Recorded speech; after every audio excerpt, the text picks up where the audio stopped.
Welcome to Blizzard Fire. We hope this video helps fire up your solution. You begin by selecting a primary image to anchor the composition. Choose one with the correct orientation and exposure.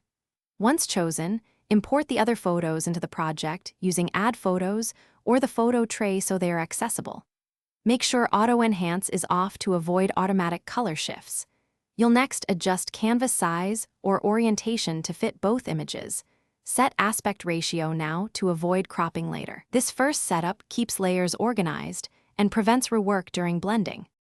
Now position each photo precisely. Move, scale, and rotate layers until elements align. Use the masking tool, erase with a soft brush rather than full deletion, to subtly reveal the layer beneath and preserve non-destructive control. Once masked, experiment with blend modes like multiply or screen and reduce opacity to harmonize tones.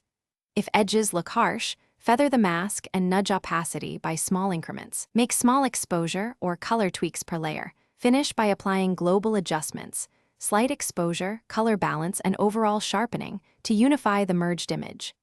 Export a high-resolution copy, and if you plan changes, save a layered version.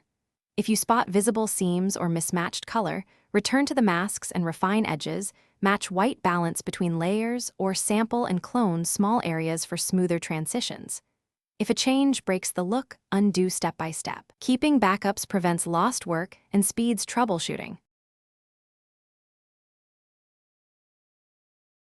Thanks for watching. If you found this helpful, don't forget to like and subscribe.